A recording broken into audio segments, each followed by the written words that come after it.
like? Talk about stepping back behind the chair. And when people come up to me and ask me, what the fuck do you do all day? And I'm like, I actually don't know. I'm going to be so transparent, dead serious here. There was certainly a period of time when I stepped back from behind the chair and I was like twiddling my thumbs in the office. Like, why did I do this again? Because I should be out there accommodating my guest and making money. And Yeah, because it's not your element, the office. Your well, element that was on the floor. That was a reality for me. And I think that there's value to kind of share that because I think a lot of salon owners, a goal for some of them is to get back or get out of being behind the chair. And for some people, it's almost like a necessary piece to scale their business, but they're just not doing it. Well, I think the big question is how do you know it's time? So for both of you, I'm going to ask you both. Was this like something when you guys decided to step back from behind the chair? Was this something that like it was a long time coming, or was this just like an all of a sudden like, all right, I'm done, I need to, like an immediate kind of thing? It was gradual for me. Gradual? Yeah. Leisha, what about you? Same. I don't think it was the end goal for me was to not do hair at all. It just kind of like happened that way, I guess. Yeah, did you ever think like you would still be in this industry and not doing hair?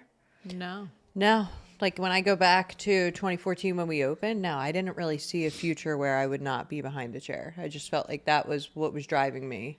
Well, what were some of the things that were making you think like, all right, I need more time like in the office and not on the floor? Well, I think the initial thought happened at a coaching session with Kirsten, and she basically was like, well, it sounds to me like you need some time to spend working on your business, not in your business. So let's take a look at your schedule. Let's look at the numbers and see what makes sense. And then she ran all of her reports and did the Kirsten thing, which we love. But basically it was like, okay, so good news. Your business is going to survive without you. And at that moment, I was like, they don't need me? Like, I'm not bringing that much to the table? That's how I felt. I was like, what the fuck? Like, loser. Yeah, I was pissed. But no. But she really put it into perspective in a way that she was like, listen, like you're bringing value to your clients, but you need to bring value to your team. And to do that, you need to step back. So that was the first time I thought about it. And I don't think in that moment did I do it, but I know it was not long after that I started to pull back. And I went from, let's say, 5 days behind the chair to 4, and then to 3, then to 2. And then I started having babies. Then I think it was 1 day a week. I think I was Tuesdays from 8 to 2, which was such a dream. Loved that. And then eventually I did stop. And that's how it worked for me. I think being behind the chair and being a salon owner is sustainable to a certain point. Like once you build your team to the point where you have like, I don't know, 8 stylists and you're kind of like reliable or liable for like their success is kind of where you're like, okay, like I need to start coaching and supporting them and growing them rather than like solely focusing on, my clientele and my business and my income. I think it got to a certain point for me where I kind of just felt like overwhelmed, where like I wanted to help the team and I wanted to be there for them for like situations that they were going through or whatever the case. And I couldn't because I was stuck behind the chair and like by the time I was done with my day, like I had to go home. So I think there comes a point in your career as a salon owner where you like kind of feel like this pull where your team needs you. And, it doesn't have to be something that happens like instantly. And we could talk about like what the transition might look like for somebody who's interested in doing it. Real quick though, was there any fears of yours, like cutting back your days behind a chair? Did you guys like go into this with like, oh God, I'm going to have regret? Or did you have any fears or challenges that you faced? Oh yeah. What were they? Big time. There were a lot. Well, the relatability with the team is one. Yeah. Your clients, you're going to get pushback from them. Like you're the owner, you've done their hair for, X amount of years. And then I mean, I still get texts from Tina McCune regularly, like giving me shit that I am no longer behind the chair. So that definitely, And I love it because she'll text both of us, so I get to does. see this conversation, and it's freaking hilarious. and Like, not only that though, like she you, feels so jaded. Like, she definitely feels like it's a bad relationship and you just dumped her and she has no say in it. Yeah. That's how she feels. It's so sad. but you've trained your whole life to be a good hairstylist. You know nothing about like leading a team. So I feel like that transition is super hard because you go from like going in the salon and doing everything that you've been told and taught to do to now like having to do something completely different. And like, you're not going to be great at it at first, but it's going to take time and you got to be patient. For sure. It's a process. And I think that when I decided to do that, luckily for us at the time, we did have some good leadership on the floor. Like I was stepping back, but there were people out there that I knew were still going to be the eyes and ears and to be able to help. We had a good manager at the time. But I think that when I did step back, the company felt it in a negative way. And I think with you stepping back with Wayne, we had more control. We saw some of the problems that happened when I stepped back and we were able to get ahead of them with Wayne. Ours was just basically, I feel like between you and I and always being in the office and not present on the floor, there was a point where we weren't aware enough of what was happening out there. Yeah. And the team didn't like that because they were used to me being out there 40 to 50 hours a week. And every single thing, whether it was small or big, was on my radar. I was aware of the conversations that were happening. If there was leaves falling in the front door, if there was hair piles anywhere, if dress code was off, if someone's hair wasn't done, if a client left, and I could feel it. I knew everything. So pulling myself out of that, there was definitely a shift in the culture and the team and everything that kind of happened. There was a dynamic change that wasn't positive. Yeah, and I get that. I mean, I feel like teams love when you're out there like fighting along with them, or like then in the back, like behind the scenes, just calling the shots. Like they just have that like respect for you. What? Fighting along with them. We ride at dawn. Well, no. Well, hold on. My first thought, I'm not kidding. Do you want to know what I was just thinking? What? Like, I used to hate when I would go to spin class and I would be dying on the bike and the girls like just walking around still looking pretty and just barking commands telling us to do this. And I'm like, no, get on the bike in front of us and ride with us. Like, and I used to have so much respect for the ones that did, like, because they'd be out there out of breath telling you what to do. And it was just like, all right, like, we're a unit, you know, but instead of the ones just like walking in and out, like, hey, you know, and their lipstick's still on. And it's just like, there's definitely some kind of camaraderie there. So I guess I get it. Step one would be like find your leadership people on the floor. Yep. And a big thing that I think I wasn't even aware I needed to do when I stepped back from behind the chair and I kind of shifted into the office, I like completely disappeared off the floor. Like I really rarely was out there. And now I try to make it a point to get out there a little bit more. Yeah. You know, like I go the long way to go through the salon to go to Starbucks. I walk up front to talk to Lexi about something. I walk out on the floor. Like I'm constantly like going that way. So at least I'm like out floating around. I talk to a ton of clients. Like now I'm out there all the time and I'm able to talk to clients. If I see people in the schedule, I'm out there chatting with them. That has shifted. Whereas before I wasn't doing that. And I can't say, I think it was innocent. I didn't know I needed to do it. You know, I thought that it wasn't a big deal until I realized that how big of a deal it was. Well, and that's just the presence. it. Like you have so much going on in the office too. And it's like, God, you're being pulled. You have so many things you're trying to accomplish in there, but then you're still trying to stay connected with your team and connected with the clients. So it's important. I do feel like a leader, another person, a manager, front desk associate, having somebody that can look at the things that you're used to looking at that most people don't. I feel like oftentimes within the salons, everybody's in their own, you know, tunnel vision. They're with their client. They're doing their thing. They're not worried about everybody else until you're an owner. And then when you're an owner, you're worried about every single detail, whether it's small or big. Like just the other day, I was getting my hair done and one of the stylists came up and I was staring at the coat closet being open and I'm like,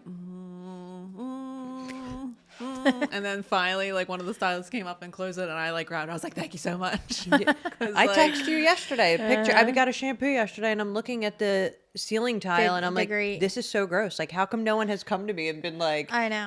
yeah. Yeah. It's true. You pick up on things out there. So I do think it's important if you do step back or if you scale back your schedule just to still be present on the floor or at least have somebody that can be the eyes and ears and a team that is going to tell you if there's something going on. Another important thing I think is the why. Like, so are you wanting to step back so that you can work on the business, not just like run down to like TJ Maxx and go shopping on a shopping spree? Like, it's so true. Like, if you're bringing so much value, like in revenue as a stylist, like, what are you going to be doing that's going to match that, but like behind the scenes? So like, are you going to be working on marketing to like get more butts in the salon, or are you going to be, working on like a new website? Like, so I think finding the why and like what's going to replace your time at the salon is super important too. Agreed 100%. I feel like optimization in general with that is very important, and that's an ongoing thing. Like I said, that when I did step back, I felt like I was twiddling my thumbs. Like I didn't know what to do. This was a new role for me. What am I supposed to be doing back here? You handled so much at that time that I was just like, I don't know if this was the right decision or not. And I do think that having a clear plan in place and identifying the areas of your business that you can spend time in that are actually going to move the needle is so important. I think for us though, excuse me, we have so many like positions within the salon, like just like you as a stylist, and then coming back and saying like you're not sure what you would do because like I handle so much, but like the stuff that I handle, that's like administrative, like it was insurances, accounts payable, stuff like that, receivables. But I think there's a whole other element to being a salon owner aside from the books and the numbers. And that's like growing your people and mentoring, and that in itself is a full-time job. Yeah. And we got to that point where we needed that. Like you couldn't be on the floor and then find time to just meet with everybody and go through like caring that much. Like I think that you needed to step back. It was the right time for us. Yeah. You had a strong opinion on us stepping back behind the chair. Do you want to talk about why?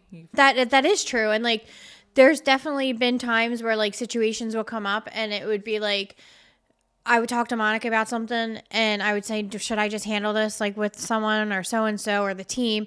And like, I would have her telling me like, no, you know what? Let me do it because they relate to me more than they're going to relate to you. And that did serve really well because there are times where like, I don't want to look like I'm above. Like we present our team as like, we're a unit. Like without you, I'm nothing. And without me, you're nothing. And that's the truth of the fact of the matter. I feel like with our salons, it's like, we all need each other. But in that moment, like certain circumstances, I think it was better for them to be approached by like a stylist, someone they can relate to. Like it was almost like appear that they're on the same level. Yeah. So that scared me a little bit because then I'm like, now they're going to look at us as like, we're different than them and it's going to segregate like the company. And I didn't want that. Like, I just wanted us to be one and the same. Yeah. And Monica kind of was like that bridge between me and them. Yeah. And there's so much value behind what you're saying. And to be honest, I don't think that we would have even been able to notice that was a thing, except you were able to see that and feel that because you weren't with us in the trenches doing hair. Right. So I feel like I don't know what it's like to stand on my feet for 12 hours and have to talk to 13 clients and listen to, I don't know what that's like. And then you're going to have me come in and be like, oh, and by the way, like we need you to do this, or, it just didn't seem right for me. It just wasn't my place, but it was definitely something that needed to be addressed. And it just came off a lot softer from Monica than from me. So. Yeah.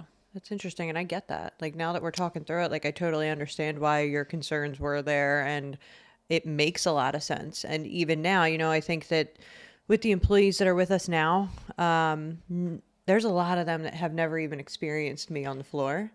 So they don't know what it was like when I was there on the floor every single day. Can you remember back to the meeting we had? It was actually, we had a meeting with a few girls and you remember this, Leash. And it was when they came to us, and I think it was right around the time that you had stopped being on the floor, and they were like, we want you to call us out for our dress code and stuff like that. Do you remember though? They said, because like I said, like, well, I could say this, but they basically they all even agreed, like, no, it's not going to feel the same way if it's coming from you than if it came from on. And it's because they were just used to her from day one, and then they weren't having her out there Used to the anymore. hammer. They were used to that from day one with her. And then now it's like not there. And then I'm going to jump in and do it. Like, it just didn't have the same effect. So I recognize that you did too. And yeah. And that was interesting because I feel like, you know, as a leader and growing and having no idea what I was doing as a leader and being young, I was 26 years old when we opened. I look back and I'm like, wow, you were so bad at leading. Like, you were so bad. You know, I think about that, but I don't think I was. I think that the way I led was maybe not how I would do things now, but it's funny because I still run into these people and they're like, oh, you know, remember when you did this or you said this or you handled this situation. And I feel like I was worried about how we were leading, but they weren't. Like, they wanted it. They wanted somebody to be there to tell them when things weren't happening properly or things were, you know, being called out. you helped shape them. Yeah. And that was interesting. But for me, I'm like, oh, they don't give a shit if I'm on the floor or not, but they did. Yeah. You know, it did make a difference. So Yeah, it's definitely scary when you come to that crossroad where like you got to pull back a little bit or pull back completely. And it's scary for everyone, like you, for the other stylists that you're working with. Like for me, I was scared to death because now I'm like, oh God, now we don't have that bridge of communication that is just a softer blow than it would be coming from the office, you know? I feel like a way that we've overcome that though is like just we have the time to like actually like communicate and care for our team. You know, like I think if you're like a stylist, yes, you're on the floor and you're like being seen, but you're not like making connections with the team because you really don't have the time. So I feel like that's kind of how we've overcome that. I think bridge. a key element into this whole thing too is the fact that we spend so much time in the salons. Yeah. Like if we were owners that were outside of the salon the majority of the time and then just stop in and then just like address issues, like that sucks. But the fact that we're there, like they still feel like we're all one because we do spend so much time there. And like I make it a point, like even though I'm in the office, I'm not out on the floor, I make it a point any chance I can to go sit in the break room and like chit chat and connect and talk about everything in life. And because if I didn't, I would just be that boss sitting in the office. Yeah. And that's not what I want to ever have. Yeah. So true. Now, for anybody out there, and I know that there's a lot of salon owners or even salons or stylists that, you know, pursue that. They want to be at some point on the back end, not out on the floor. I mean, we have Dana involved as well now, and we know that at some point she's going to have to do that. What are the things that we are paying attention to or that we would recommend paying attention to before actually making that decision? For her? For anyone, you I know? think she has to really be ready. She's got to be ready. I mean, think about it. This is her whole life. Hair. I mean, you guys know this. That's all you know at that point, you know? This whole becoming a owner is new to her. She's still learning that. And until she's like there and 100% comfortable and ready to give up like everything that she's known and worked for, like in the sense of a stylist, like think about it. All the time and effort and education that she has put in and relationships, she's kind of going to be giving them up, you know, to take a shift in a different direction in the salon. And it's awesome that she gets to stay in the salon and do it, but it's a completely different position. So I think until she's 100% ready, we really can't push that on anybody. Well, for another company also, like just to say anybody out there that was looking to do it, there's a few things that I think we would recommend paying attention to. One is obviously having a manager or a front desk or somebody else who can kind of be the eyes and ears when you're not there. That's number one. But number two is finding a way to make up for the income that your company would be losing by you stepping back. And for us, it's always, you know, we kind of look at, okay, so if you're going to scale back, let's say Alicia in 2019 is going to pull back one day, what we do is we typically look at the amount of money that is worth. And then we try to figure out how we're going to make that up. And usually that's by, we have this apprentice that's going to go on as a level 1, or maybe this is 2 apprentices that are going on Right. as level 1s. So that money will essentially be made up because we're going to have 2 new stylists on. Yeah, so timing's everything. You Yeah. can't just pull back and just, Yeah. Yeah. You also, you just need to know, you need to be very familiar with your company, your business in general, the financials, and what directions you can go to make sure that you're not, pulling too much away and Yeah. too soon. I couldn't imagine a scenario where you scale back completely. Like, oh, May 1st, I'm done.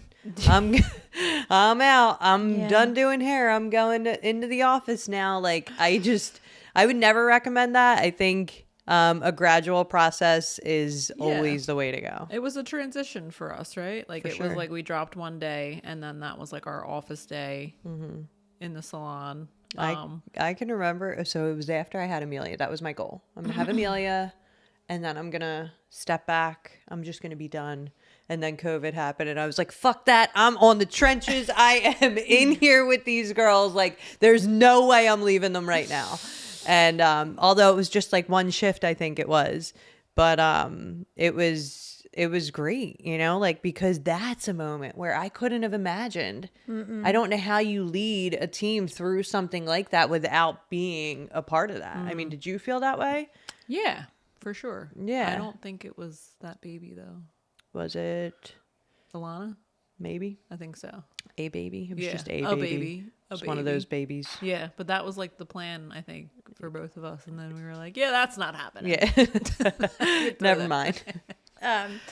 But yeah, so on the flip side, I think it's important to recognize the stylist / owner that doesn't want to give up doing hair. And sometimes that's not the case. They don't have to. Like, there's definitely another vision that they're going to run their business and still do hair. And I think that's okay too. Yeah. Anything from you? I feel like every salon owner that we've ever met that has a successful salon has another person that does Yes. the stuff behind the scenes. Like a So bookkeeper. I feel like having somebody that's going to do all of the coaching, or, identifying that you can't do it all, and maybe like splitting up your time between behind the chair and coaching your team, which is also fine too. Yeah, and that's so important too, to be able to like find that balance, because if you are going to stay behind the chair, then you have to give up something. And Right. like you said, it might be coaching your team or doing your book. So Yeah. you definitely need help. Well, while we're talking about this, the person that's coming to mind is Daniel Mason Jones, and Oh, how yeah.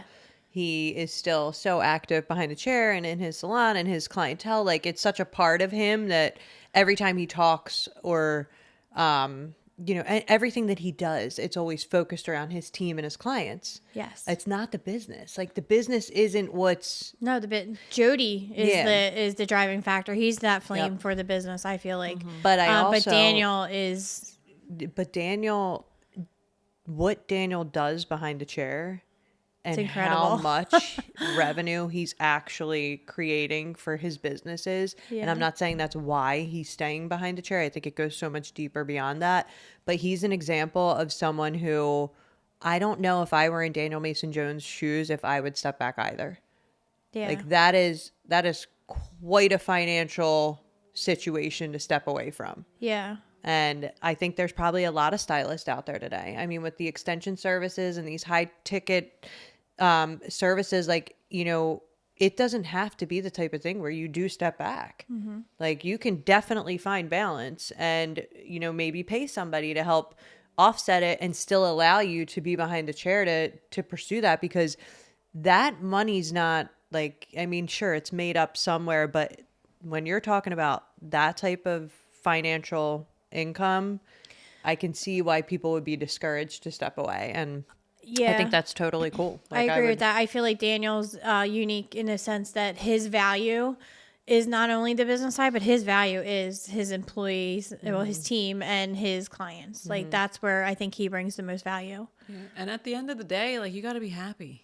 Like, That's it. if you're not going to be happy, like, implementing like systems and processes and like being on your laptop and like, creating documents, which I feel like we're like super oddly passionate about, like, it's worked for us. Like, I never thought I'd say that out loud, but if that's not your thing and you're miserable when you step back, then maybe you're just not that type of salon owner, and that's okay too. Totally cool. Yeah. And that's what I think this episode, the focus is. And I hope that we were able to identify the emotional piece of it, because it is emotional. Like there's so much emotion that goes behind that decision, like you said, Heather, about someone who's invested so much time and energy and money into perfecting their craft and then to walk away from it. Like that's a really big deal. And it doesn't need to be black and white. Like it just doesn't need to be, oh, I'm either a stylist or I'm not. Like there's a gray area there. And I think that's probably the area where a lot of people find that balance and that comfort. Maybe we've impacted your decision on stepping back behind the chair, or maybe not. But share any comments, questions. We'd love to ask. Maybe this is something that we need to do a follow-up on, but it's cool. It's a good topic. And don't forget to like and subscribe.